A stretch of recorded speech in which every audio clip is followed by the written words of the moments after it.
Gronk has missed the last 2 games, but hopefully won't be terribly taxed when he comes back as the Patriots take on the Jets. Jets have lost 4 in a row, and all their fans. CC, how much better can the Patriots be with Gronk?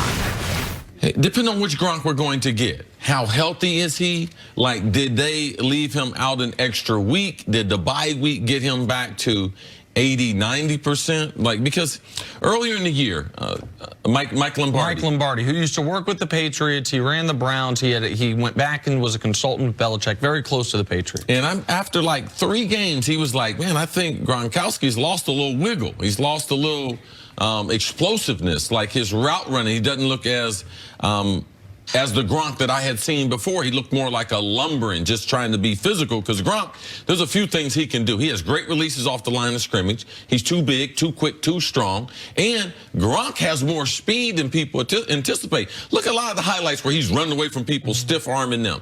We hadn't seen an awful lot of that. So where is he going to be? If he's back close to 90%, we're talking about an end-of-the-line blocker who is an elite. So if they get him and Sony Michel back, so it's not just Gronk. It's his ability. Can he be great at blocking again? Because he's also going to dictate a lot of coverage from the Jets. The Jets are going to be like, hey, we're not going to let Gronk beat us. So now we should continue to see Josh Gordon continue to take advantage of that, make more plays on the outside. I wouldn't be surprised if Josh is targeted around 10 times. It should open up some things for him, but it also should open up some things for Edelman. So it's not just how many balls is Gronk going to get. It's him on the end of the line blocking. It's the effect it's going to have on Sony Michel and the lack of coverage that they can put on these other wide receivers that I believe will take advantage of those. But if once he comes back, he looks like the Gronk that we saw the last few games he played, he's not going to dictate as much coverage. If he does look like a lumbering, lesser player that is at the tail end of a career, then all of a sudden some of the advantages you get from having Rob Gronkowski on the field when he's not touching the football, those dissipate a bit. He had a monster week 1 of the season. Since week 1, he has 22 catches for 325 yards and no touchdowns. And he's only missed 2 games, so it's not like so we're talking about an 8-game sample where he has just been okay.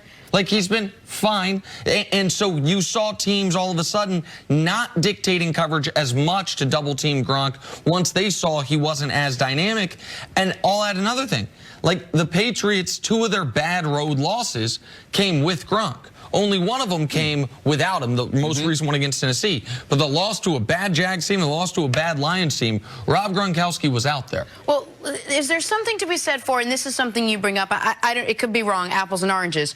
LeBron saves himself as the season goes along because he knows what it takes for him to preserve his body. Is there something to Belichick scheming it this way so you're not seeing 100% of Gronk because they know they need him down the stretch? Yeah, I mean, that's what people can think, but when you really look at it, let's look at what happened this offseason. Gronk, hey, I don't know what I'm going to do. I might go into wrestling. I might go into the movies. I might retire.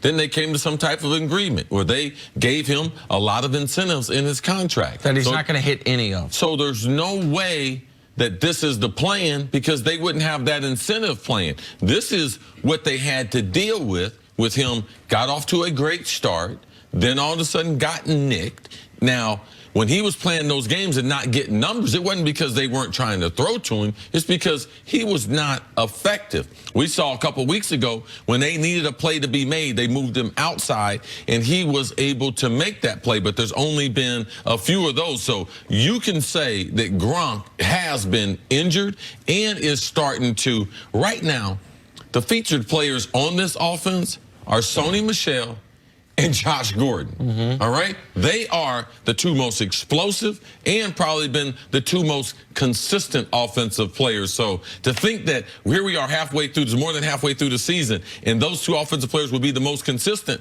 more consistent than Gronk, more consistent than Tom Brady. Right. Like, that would be shocking news. All right, Jenna, your question there was, Chris's answer was, it never has it been so crystallized in my head how much more Chris likes you than me, because I thought that exact same thing about a year ago. And I said, I think they're kind of waiting to break Gronk out of the garage. And Chris, because, man, in pro football, You cannot do that. You got to try to win every game. He was so much more gentle. So because I thought the exact same thing, that the Pats know Gronk's got so many pitches left in his arm, so to speak, to mix metaphors. So let's save him for December and January. Let's make sure we don't overuse him, overtax him early in the season.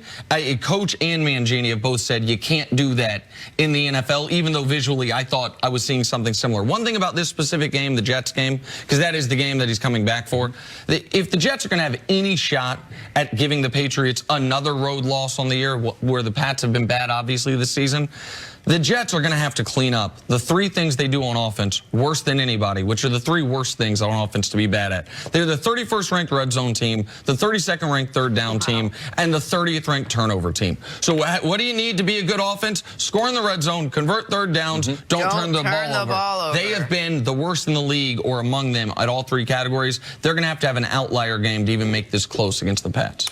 All right, before we go to break, and while we are talking Patriots, CC, check out this clip that was sent to us this week.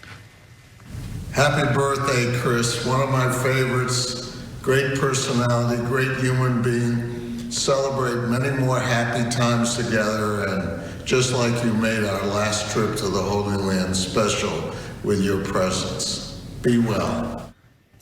Happy birthday, C. Oh, thank you. Thank you. Awesome. Well, thank you. I appreciate that. Jenna could have given me a happy birthday. It would have been from a celebrity. I'm seeing you guys brought in a celebrity. Couldn't give him no happy birthday. This dude, oh my. Wait, the strategy to stand in front of all the yeah, Robert Kraft's stunting on you a little bit. Stunting on you on your birthday was standing in front of those 5 Super Bowls. Could have done his office. Could have done it from the field. No, he's not stunting on me. That's what he should be doing. He's on brand. Okay. So, yeah. Happy birthday, brother. Yeah, appreciate it. It's this weekend. Otherwise, we would be doing this today. Awesome. Thank you, guys. So Well, we are doing this. We are doing this today. Is another It's way this to put weekend. that. Otherwise,